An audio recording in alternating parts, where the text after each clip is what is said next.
Ritu also reached out to me. Bill Fisher, the CTO, reached out to me, and just a great group. I don't know if that's because they're European for the most part, but a great group who I believe are moving in the right direction. Yeah, agreed. Bill Borman showed up at my door. I wouldn't let him in. That's all I got. JT, Most I'm hotels curious. won't let him in. I'm curious. Yeah, get that hobo out of my yard. We have the meats. Hide your kids. Lock the doors. You're listening to HR's most dangerous podcast. Chad Sowash and Joel Cheeseman are here to punch the recruiting industry right where it hurts. Complete with breaking news, brash opinion, and loads of snark. Buckle up, boys and girls. It's time for the Chad and Cheese Podcast. Oh, yeah. This pod ain't for everybody. Only the sexy people. What's up, kids? It's the Chad and Cheese Podcast. I'm your co-host, Joel Affordability Cheeseman. This is Chad. Don't shit on my parade, Sowash. And this is JT. I need cinnamon mints O'Donnell. Cinnamon. And on this episode of HR's Most Dangerous Podcast, LinkedIn verifies, Findem buys, and Walmart shows us why. Let's do this. Boom.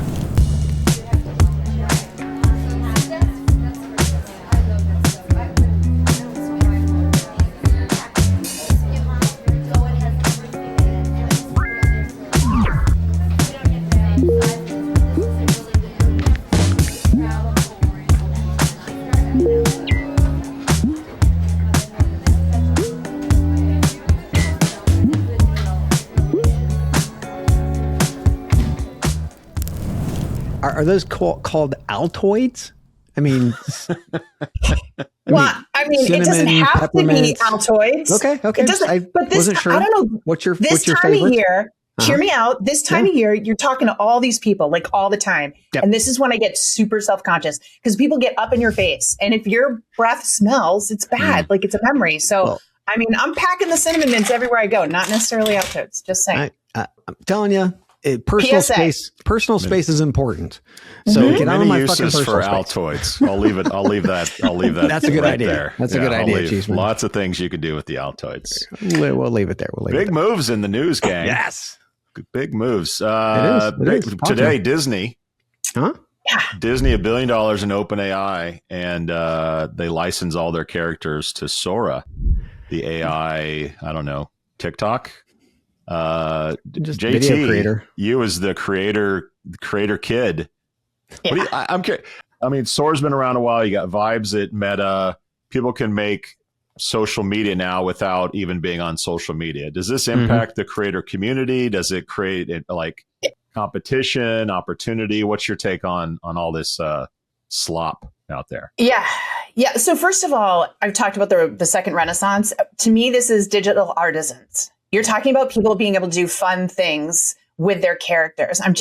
Once people get into it, they're obsessed. They're nerding out on it. And I think it'll be really interesting to see what people build. We've already seen what people can do with Sora, adding characters to the mix. I mean, it's going to be insane. It's really going to be insane. I see it as a good thing in the sense it's going to drive creativity.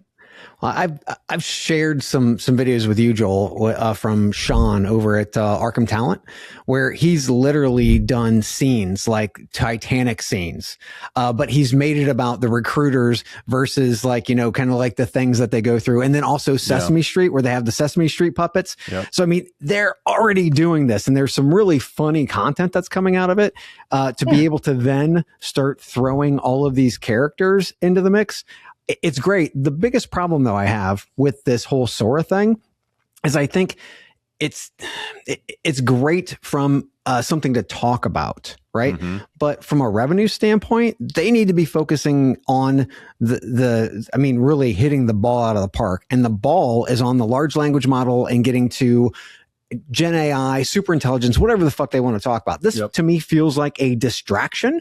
It does feel like, we're going to be able to make money off of this. Yeah, but that's fucking pennies on the $1 million that you should be chasing. So it is cool. It's fun to talk about, but I'm not sure that this is going to save OpenAI, to be quite frank. JT, on the day that someone takes your commentary from Work It Daily some like switched it around a little bit, and it's Elsa from Frozen giving job advice. That's your advice, sort of rewritten. Is that a problem for you? And is that coming? Because I think it is. Joel, it's already happening. I mean, every single day. No, every single day for years now on social media, my loyal followers will send me a link and say this person verbatim stole, like literally took word for word and copied it and produced it. And so they go after those people for me. But what it proves to me is that there's a flavor for everyone. You know, somebody may need to hear Elsa give my advice for it to sink in. Fine, because there's still plenty of people. You don't play scarce. If you're going to do what I do, doing that, you though? get out there and doing it. I mean, shouldn't you be doing that? Yeah, with all my free time, Chad. Yeah, with all my free time. Certainly, maybe somewhere down the line, but I mean, I'm pretty busy now. But as AI evolves, probably. Well, yeah, I mean, it may happen. you and I'm using the royal you as the royal we. You have a team. You have people that do kind of this kind of stuff. So I mean, to me, it sounds like if there are different opportunities, and you see on TikTok, people have many different channels. And they have different content for different channels. And in this case, it could be different or it wouldn't be different content, it'd be different characters with the same content. It just I don't know. It seems really weird and sloppy. Yeah, I don't know. I mean, if somebody wants to invest and have me do that across multiple channels, bring it on. But you know, there's just enough for everyone. Yeah. That's what it's about. Invest, people. I think it's a slippery slope. What else big moves? Chad, you've sold your house officially. Yes, we're in the final throes. We're in the final throes. Been through the hard stuff, the inspection, that kind of stuff. And we're actually looking at buying another place in Cabonash as well. So having a couple of places there, 2 or 3. Two or three.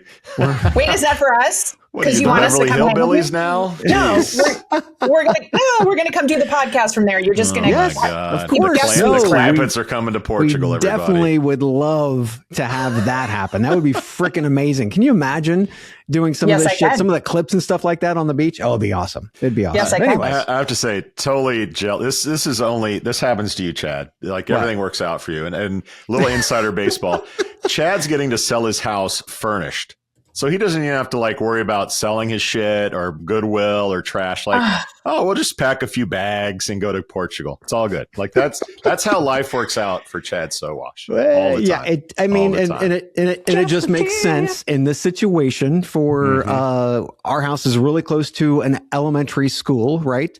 And more than likely, you're going to get younger families moving in. They're upsizing their house. Well, they're not going to be able to fill a house this size with their shit. And to be quite frank, I remember when I was that age, I didn't have nice shit. So we have nice shit. So I remember actually talking to the prospective buyer, and he looked at me and was like, "Is this true?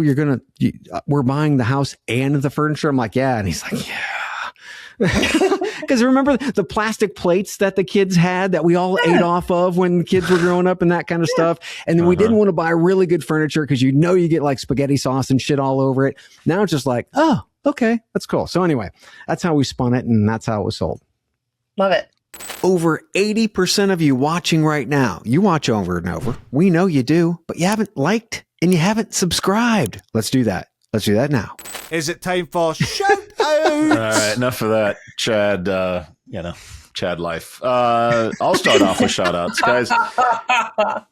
His charm life is disgusting. Guys, it's the holiday season. I'm wearing my Christmas Factory Fixmas sweatshirt. And this is always a time for nostalgia for me. Always a time to get sort of mushy and think about things. And I want to give a shout out to John Candy. Yeah. People of a certain age won't even know who John Candy is, which is shame on you. Crime.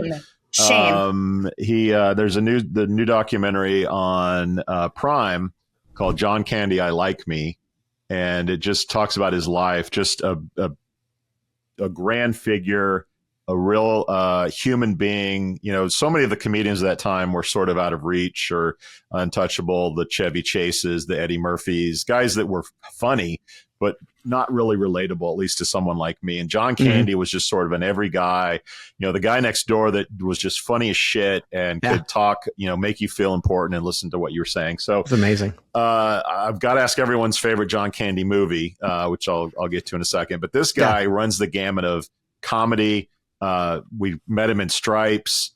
Uncle Buck. Everyone's going to watch Home Alone during the holiday season. The polka band that saves the mom. I mean, he's in JFK as a dramatic role, which I think is one of his best roles. That range. Total range. Great guy. SCTV. If you can see the old SCTVs from Canada when we had SNL is a treasure. I'm going to go Uncle Buck as my favorite John Candy movie. Yeah. What do you guys think? Love it. I'm a big planes trains guy. I mean, it's always falling back to those aren't pillows. I mean, it's just the funny little moments, right? That happen, and he was able to create them with like the Bill Murrays, Steve Martins. I mean, he was also surrounded by amazing talent as well. But the thing is, it almost felt like he was amplifying them and vice versa. And so human in that role. Although comedy, there are moments where Steve Martin is just sticking him, and you see the humanity. And when he's sort of alone, he has no home. I mean, it's just really great. Planes, Trains, and Automobiles is a great one as well. How about you, JT? Yeah, I was torn between the two, but I got to lean towards Uncle Buck. Yeah, there's so many good scenes in that. I like one where he's dancing, right? The dancing scene. Like I can't. He was just a classic, and you're right. He was so lovable. Like you were rooting for him the whole time, even though he was such an F up, loved it. Yeah. And a co-owner of the Toronto Argonauts football team. Little known fact with Wayne Gretzky, by the way. Anyway, the scene with Macaulay Culkin where he asks consecutive questions, like, what's your record for most, like, that's a great scene as well. Anyway, shout out to John Candy, kids. Take a break if you haven't. Watch the John Candy movie. It's the holidays. Season. Enjoy yourself. Yep. Yeah. Oh, wow. So I feel like I'm getting a little serious then. I'm going to give a shout out first to leanin.org's 11th annual report, kind of state of women in corporate America. It was partnership with McKinsey. It came out this week with some pretty dismal stats. Everything sliding back for women in corporate America. Probably one of the most significant one was, 88% of companies were focused on these initiatives in 2017. It's coming in at 56% right now. And it's just reflective of the climate. Yeah. But, I want to give a shout out to News Nation. They had me on this morning to talk about this. And the one thing I did say is that, we don't get progress in a straight line. I expected this setback. I think most people should expect this setback. What'll be interesting to see is whether we bounce back or not. But bigger is this tipping point. Women are done. They're done trading time for money. You can't win a game where the way you get rewarded is working 78 hours a week. So they're stepping out in droves. I am watching women leave in droves and go from a traditional paycheck, time for money, to a knowledge paycheck. Hey, if I can solve your $10,000 problem in 10 minutes, pay me. And women are now leveling AI, doing the work of 10 people. Yeah. So I kind of think this kind of data just fuels women to say, I'm not going to play a game that is rigged for me to never win. I'm going to go create my own game. And I'll be excited to see what comes out of that, because already the comments on LinkedIn since I posted this morning have been pretty positive from women, which you never know. So, but that leads into a perfect example. Yeah. So last week, y'all let me get on there and talk about Vonk's unveiling, right? Yeah. They did that big. Yeah. And I was honest. Y'all let me get to be honest about my thoughts around it. I had that at the doctor's office once. Of course. You had a shot. You had a shot. I think a series of shots, actually.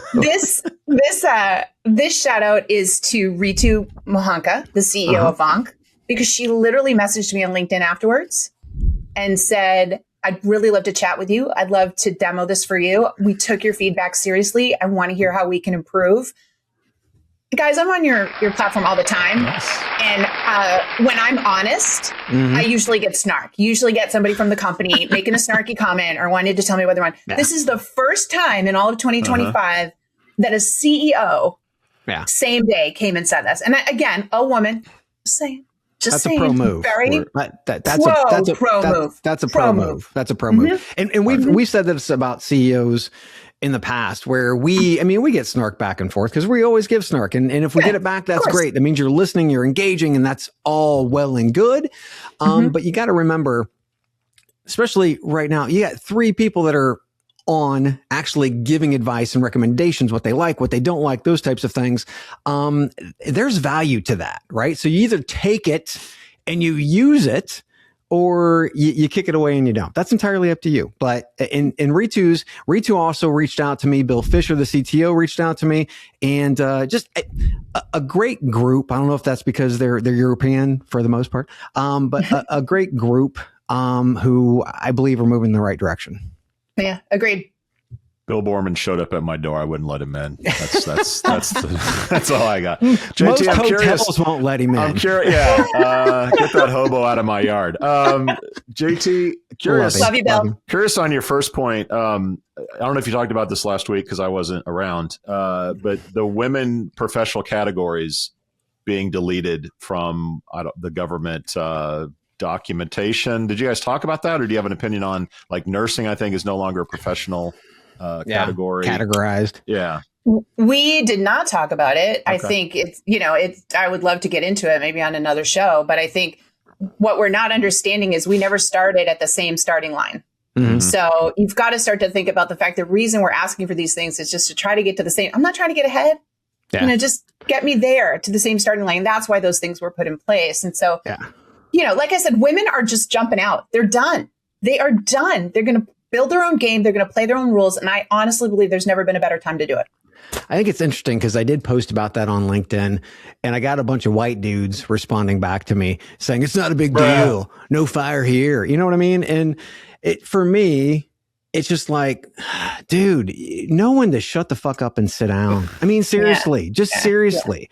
When somebody's trying to advocate for a primarily female workforce, which is getting hammered right now because of, return to office and a lot of other things, right? Just know your fucking place. I mean, seriously, either be an ally or shut the fuck up and sit down. Mm-hmm. Amen. And that being said, or get the hell out of the way. That's right. And that being said, my shout out is to enshittification. Yes, a word coined and a book written by Cory Doctorow. The term is used to describe how platforms progressively worsen user experience and take advantage of their customers as a model. Cory often uses Facebook as an example, and there are three phases to this. First and foremost, they give value to their users. To grow that user base, right?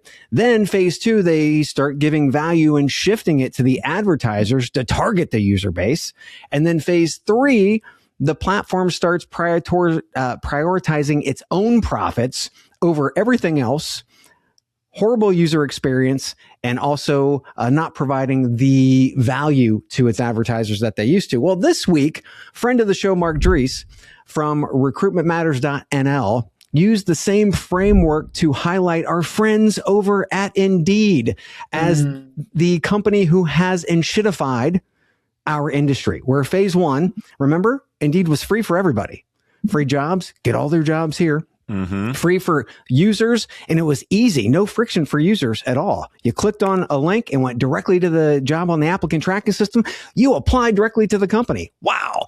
Phase two of that, the value started to shift to the advertisers. Job seeker experience degraded with horrible job matches, and hiring companies would pay for better placement of their jobs. Didn't make it relevant. They just were able to pay to get up higher, right? Then phase three, Mark says, Indeed's prioritization of its profits over experience and outcomes totally degraded free and organic jobs, right? Disposition, data grabs, and increased friction for everyone, just for starters. So shout out to Mark Dries for making us aware of the enshittification in the talent space. Shame on you, Indeed. Shame on you. You know, if they would just give away free stuff, we might forgive all of this. Hi, everybody. It's me, Stephen McGrath. And I'm here to tell you all about how you can grab some free stuff from chadcheese.com. Now, you might be wondering why I'm sitting here topless. And the answer is really simple. Because I've not grabbed my free t-shirt from Erin app at chadcheese.com yet.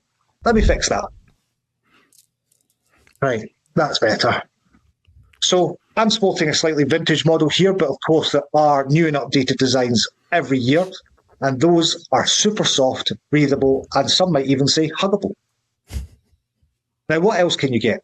Of course, you can get some craft beer. It's not just any regular rubbish beer. That's craft beer brought to you by the data geeks at Aspen Tech Labs. And if you're not into beer too much, then Oh, 2 seconds. I'm just going to get that.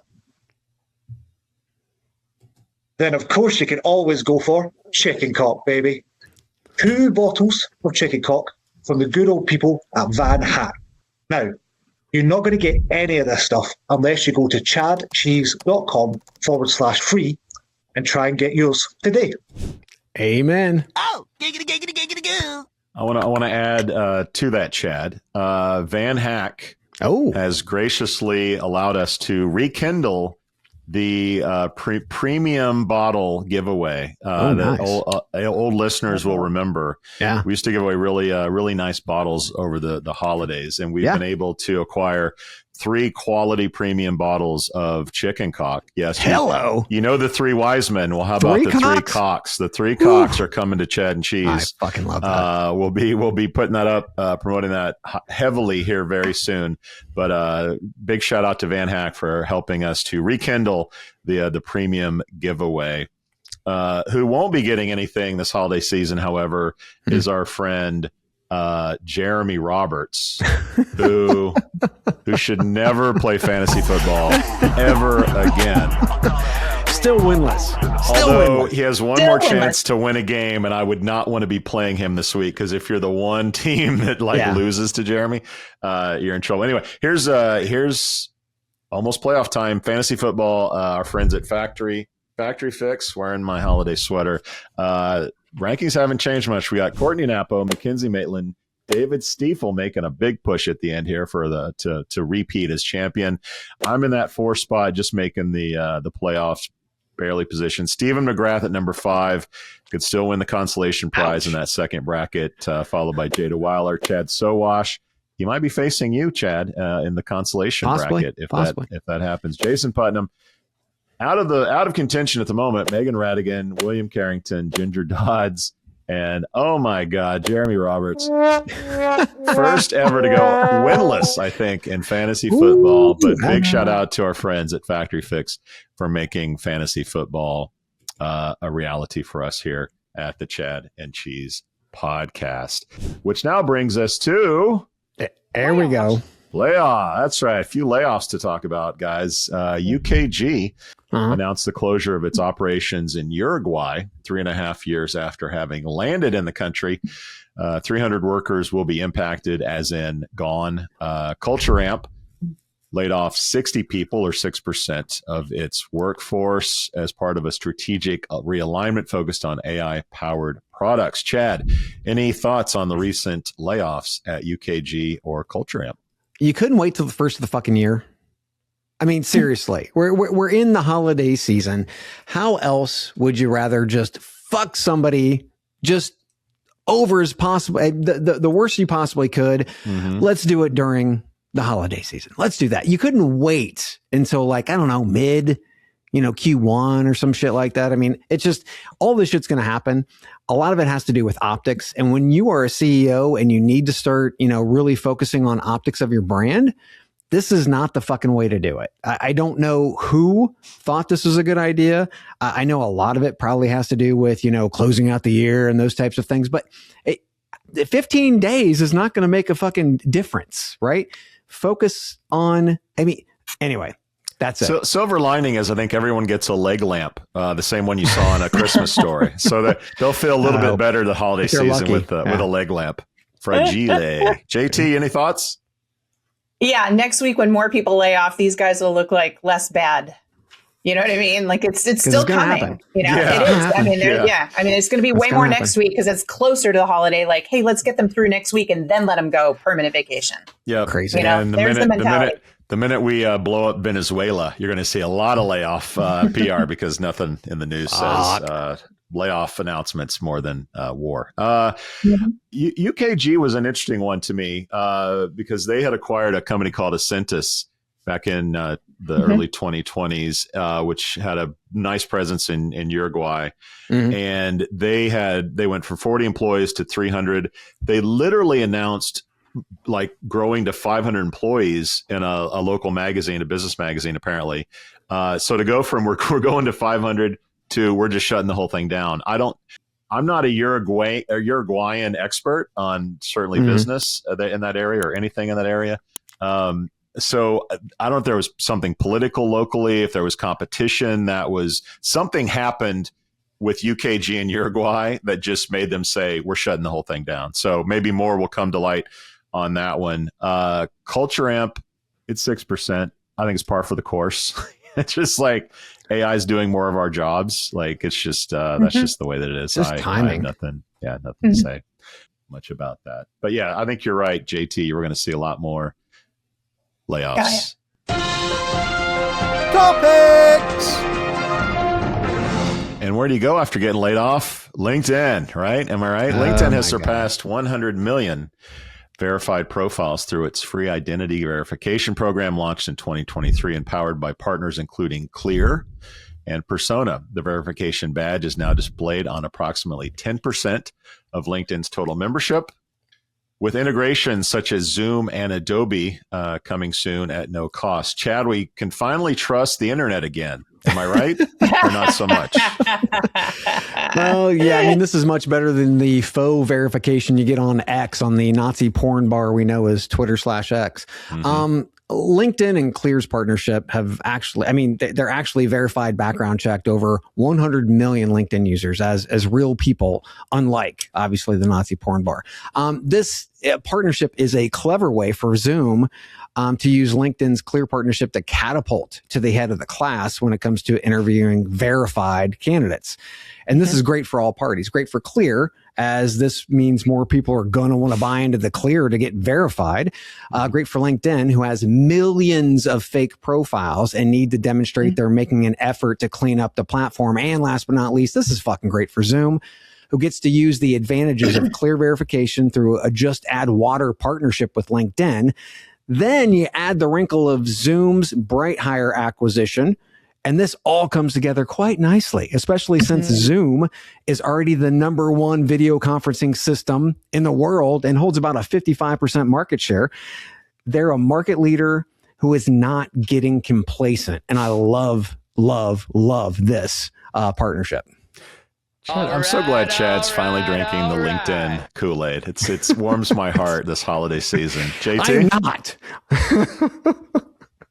Yeah, all of that. And for someone who works with job seekers every day, I'm really excited about the push to verify recruiters. Oh, that's because there's just as many recruiter scams going on right now. And if you think about it, where they win right now is if they get recruiters verified and job seekers verified. That solves a major, major friction point that has been crushing us in ATS systems, the AI bots, all of that. So knowing you're talking to a real human being, that job seekers ask me every day, like they'll literally message me, is this person real? All right, how am I supposed to know that? But if they can force recruiters to do that and give preference to this is a certified recruiter, that's a big, big win. Yeah, applicant tracking systems should start doing this too. Every time. Can we bury blockchain finally as an ID? Can we finally put that to bed to the chagrin of Sir Richard? I'm sure. But ask your crypto bros. What a gift for LinkedIn that they could become the default verified person, human thing, not Google, not it's not Facebook, not X. Like LinkedIn, what a position to be in. So good for them. I don't, kind of by accident. I like ID.me does this. There's certainly ways that you can build some sort of trust here, but good on LinkedIn for kind of falling into this position. But if you think of Clear, people who travel, they want to use Clear in many airports, right? And that's the next step up because everybody's using TSA PreCheck now, right? So the lines at TSA PreCheck are just as long, if not longer than standard.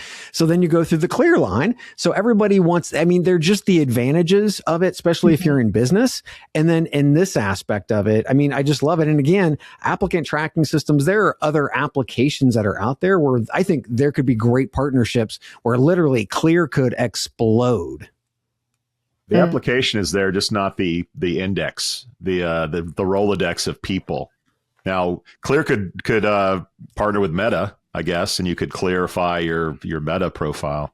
But anyway, I love it when Chad's privilege shows when he's like, everyone has a TSA pre-check and everyone goes to the Clear line. Like, as someone who just traveled, no, Chad, everyone does not have a TSA pre-check. I don't have it. I don't have it. All right, when we come Hashtag back, chat life. we'll find them if we have them. So you posted a new job ad. Now you can sit back and wait for the applications to roll in, right? That's why we built JobPixel. Imagine showing candidates why your company is great with real people, real stories, and real culture. With JobPixel, it's not just another job ad. It's an invitation to something much bigger. Video gives you a 3 times better response rate. So instead of chasing after candidates, they'll be coming to you. And with a 34% boost in conversions, candidates aren't just looking, they're applying. And if you're worried about people clicking away, don't be. Our videos reduce bounce rates by 25%. That means they're watching, they're engaged, and they're interested. 282% more engagement. Yeah, you're gonna need a bigger inbox. Finding the right candidate is tough, but with JobPixel, it doesn't have to be. Show your company's authentic story, and the candidates will follow. Let's make recruiting fun again, because honestly, it could use some help. Do you want to see how JobPixel can save you time and money while achieving your KPIs? Schedule a demo today.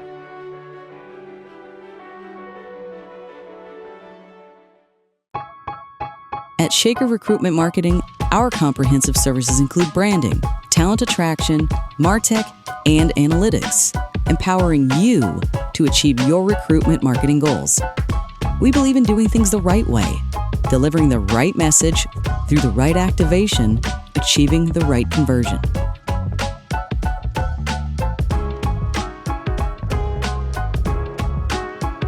For us, business is deeply personal. Our legacy is built on relationships. Together with our people, clients, and partners, we've been shaping the world of talent for over 70 years.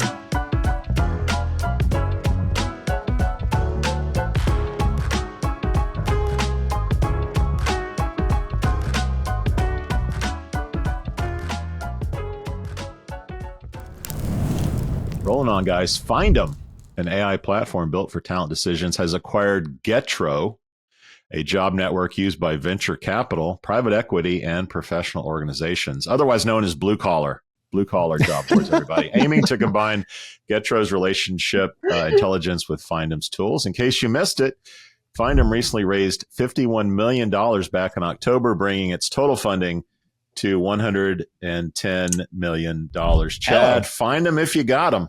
Your thoughts? So Getro, as you said, is a job board platform representing 800 VCPE, economic development, chamber of commerce, et cetera, et cetera. Just a bunch of professional networks.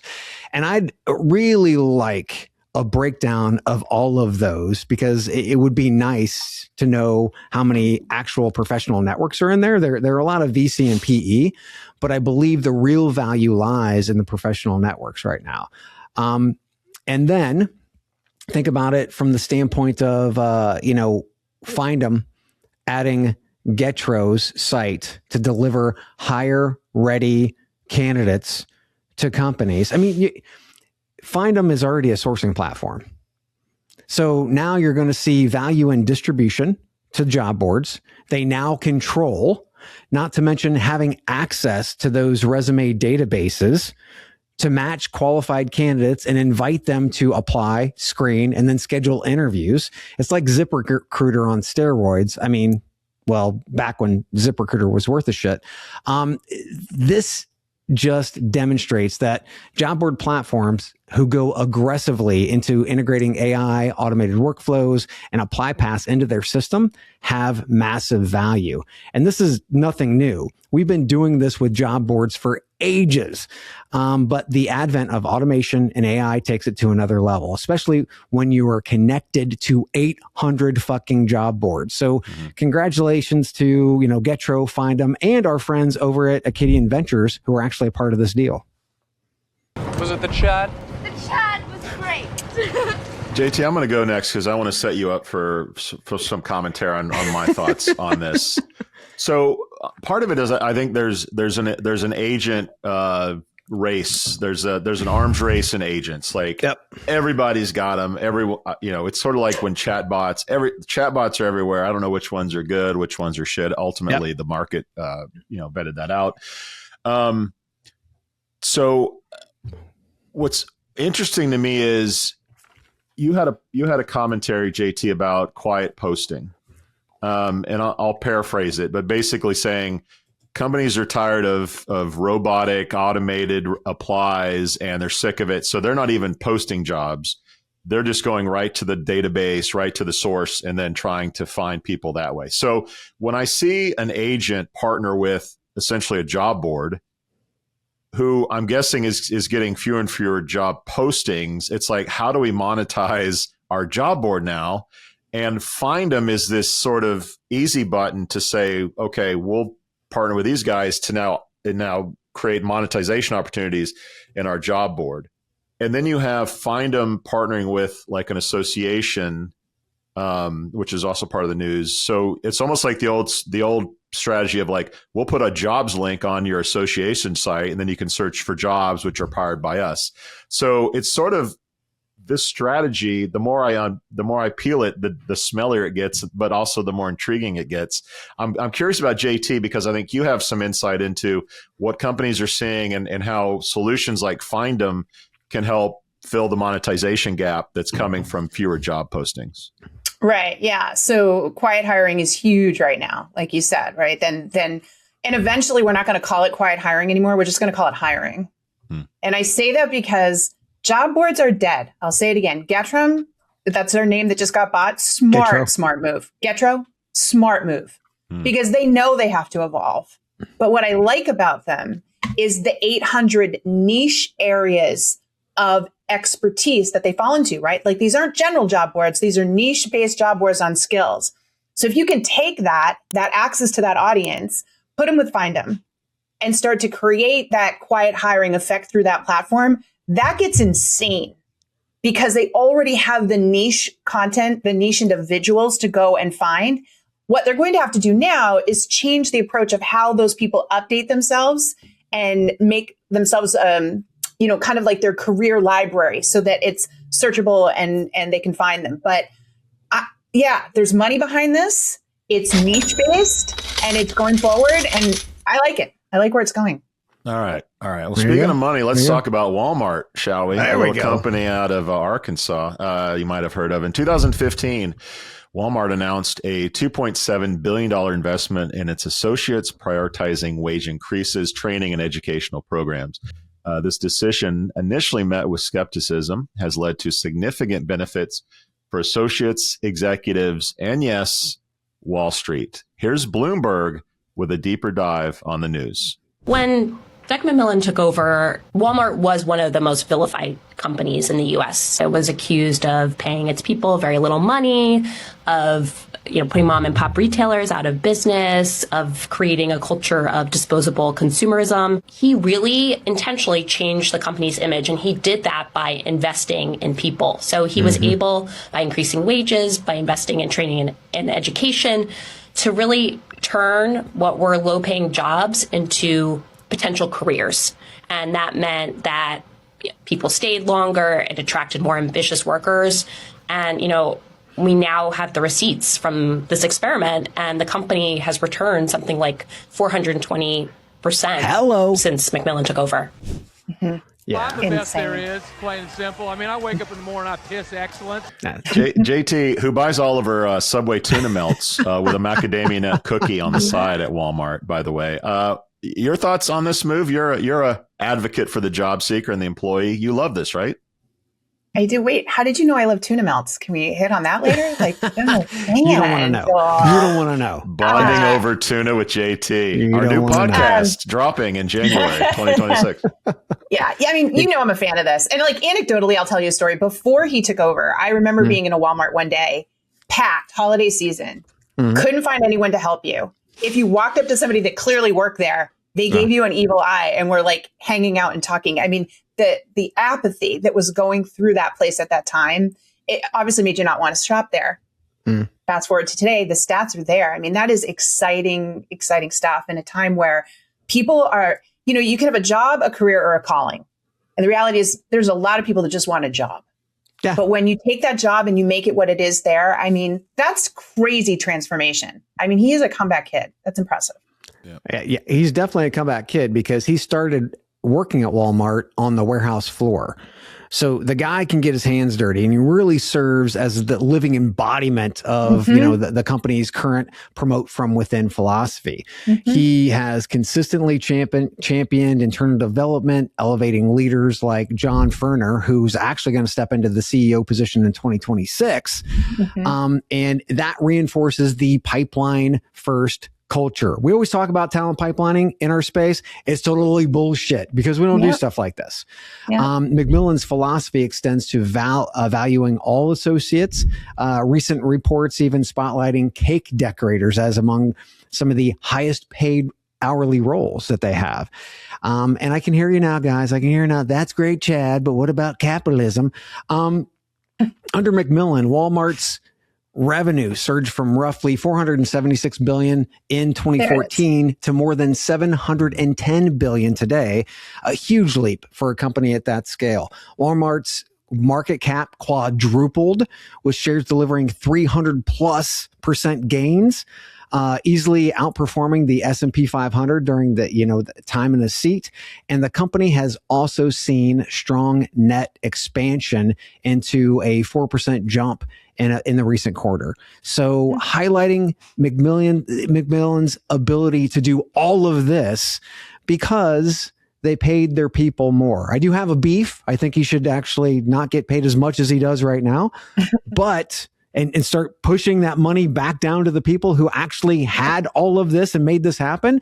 But I'll save that for another day. I think this is great. This is amazing. Invest in your people. Time for a history lesson. Who remembers the 90s? Yeah, the 90s. I remember when Amazon or Walmart was killing every mom and pop in your local market. I remember local grocery stores. I remember local hardware appliance stores. So I remember when Walmart was the devil and killing every job that it was replacing was a shitty job that paid jack shit, had no benefits, So to see this transformation from what Walmart as a brand was to local markets that were seeing their economy destroyed, the businesses that they knew and trusted gone because of pricing, it's a fascinating turnaround. And the fact that we're even talking about Walmart as yay Walmart is sort of surreal to me because they were Satan. They were like the worst brand in many local markets throughout the world. I am curious though, because we talk about brand and employment brand and holistic brand, and part of me thinks that the reverse can be true. If you have a strong employment brand, you can then become a strong holistic brand. We talk so much about big brands that attract good people. Sometimes good people can turn your brand around. And we're seeing that with Walmart. Yeah. So JT was just talking about a fucking instance where nobody fucking paid attention to her. Now they pay attention to people because they're actually making close to a living wage. Yeah. And when I see like a Target struggle, it makes me wonder how they could follow this sort of blueprint, and Starbucks and others that have labor issues, that they can turn things around. But it's fascinating to me from a branding standpoint. But yeah, good for Walmart. Dig it. And from Walmart to the NFL, Chad, you got your LinkedIn followers all fired up this week over a post on football. And I'm not talking about your 7th place current ranking in fantasy football, powered by our friends at Factory Fix, by the way, everybody. What did you post on LinkedIn that got everybody so ginned up? Well, I'll talk about it after this ad break. We'll be right back. Done. I think we'll cover speed and hiring. Did somebody say speed? Then buckle up, boys. You're about to learn how to hire fast. Who is that? Vetty Betty from Vetty, the hiring acceleration platform. Come on, man, keep up. What's up, Betty? Hey, Chad. Vetty makes high compliance hiring easy. Background checks, licensing verifications, and health screenings, all in one place. Real-time updates, no red tape, and no delays. Hiring managers can move fast, stay smooth, and close the deal. So they just sit back and watch. Hell, I could watch this all day. That's right. Relax, enjoy the view, and don't lose the hire. It's that simple. With Veti, it's all taken care of before they can even catch their breath. Best lesson ever. Class dismissed, boys. Veti. Hiring as it should be. Visit veti.co to learn more. All right. Let me see if I can share something here real quick, because this is going to be helpful for all of the individuals that are out there who are watching on YouTube. If you're not watching on YouTube, you should be watching on YouTube. Mm-hmm. All right. So let's jump into this real quick. So I'm not a Green Bay fan, Packers fan. And if you are listening, what we're looking at is literally, it's just comparing Green Bay Packers, Detroit Lions, Chicago Bears, and the Minnesota Vikings, and the number of quarterbacks that they've had since 1992. The Green Bay Packers have had 3. Okay, 3. So now that's the setup. I'm not a Packers fan, but I am a fan of their development program, and using the quarterback position as an example, where Green Bay has had 3 starting quarterbacks since 1992, and 3 of their conference rivals and most of the NFL have had 5 to 10 times more quarterbacks starting in that position. Why? Most NFL teams treat top talent as disposable. And most companies and their talent organizations are doing the exact same today. And here's a great example. Green Bay drafts a top QB to learn from the QB that's currently in the position. They give him a clipboard and he sits on the sideline and he gets a chance to actually learn the game at the NFL level. Where most NFL teams, Cleveland, throw their rookie QBs into the fire the very first chance they get, generally the first season, their rookie season, almost like they're disposable. That is exactly how many companies view talent today.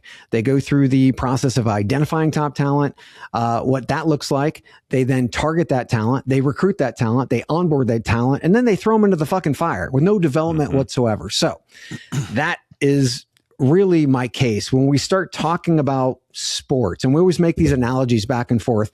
For me, this is probably one of the closest analogies. You just had to throw my Cleveland Browns under the bus, didn't you? The only reason you wanted to talk about this was to trash the Browns, wasn't it? Of course not. Of course not. Yeah, but what? You're right. What? And the Packers, you could probably say they've had that many coaches too. You could probably say they've had that many GMs and presidents. Like from top, this all starts at the top, and like executives that know what they're doing, people that know what they're doing, and then recruiters that know what they're doing. There's no difference in Jamie Dimon running JP Morgan or other executives and doing that. Now, what I do find interesting, by the way, the Browns are the exact opposite of everything I just said. They're a total train wreck on all of them. Different owners, different GMs, different everybody. Yes. But what's interesting to me is the backstory in some of that is like Brett Favre did not like Aaron Rodgers. He did not like them drafting Aaron Rodgers because he was the replacement. And it takes a strong organization to say goodbye when it's time to say goodbye to a Brett Favre. And I'm pretty sure Aaron Rodgers was not real excited when they drafted Love because he wanted more receivers and other people that he could throw to. I can think also Ben Roethlisberger in Pittsburgh, another really strong, stable organization. When they drafted Kenny Pickett, he had a lot of problems with that. Now, Pickett didn't work out because he wasn't Aaron Rodgers. But organizations also have to figure out when it's time to say goodbye to someone, how do we do that and do it strategically and do it in a way that makes sense? Not being heavily involved in football, the first thing that came to mind was, did that account for injury? I mean, you're going to have turnover when you have injury and people leak out. If they were super healthy and they got to play every game, yeah, sure, you'd have less people. But just a thought. It did to some extent. I mean, there were literally like the starters, right?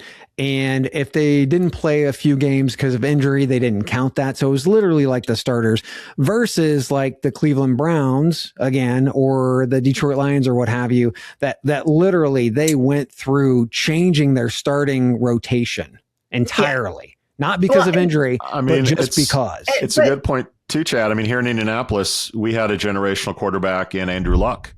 And we didn't surround him with the people that he needed to be surrounded with, linemen, to keep him upright. And he did have injuries like JT alluded to. So like all these things, you can have the best quarterback of a generation, but if you don't have the pieces around him, it's not going to work.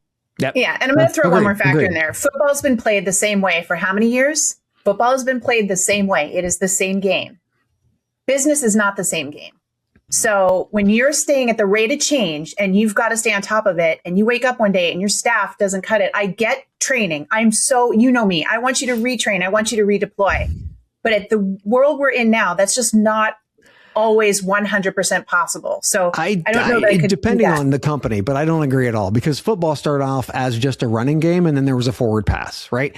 Not to mention now you've got RPO, you've got different types of offenses and defenses and those types of things. So I don't agree at all.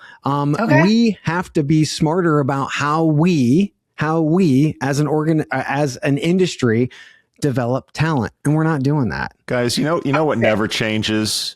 The quality of my dad jokes. That's what never changes. Get it in. I'm ready. I'm ready. This one's for Cameron Levy, who emailed me and said, bring the naughty ones back. Bring the naughty jokes back. So a little bit. No. Cameron. Why doesn't Santa have kids?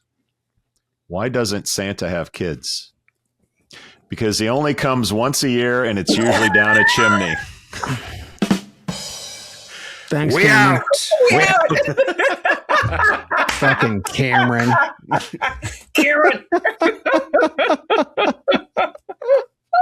Thank you for listening to, what's it called? A podcast. The Chad. The Cheese. Brilliant. They talk about recruiting. They talk about technology. But most of all, they talk about nothing. Just a lot of shout-outs of people you don't even know. And yet you're listening. It's incredible.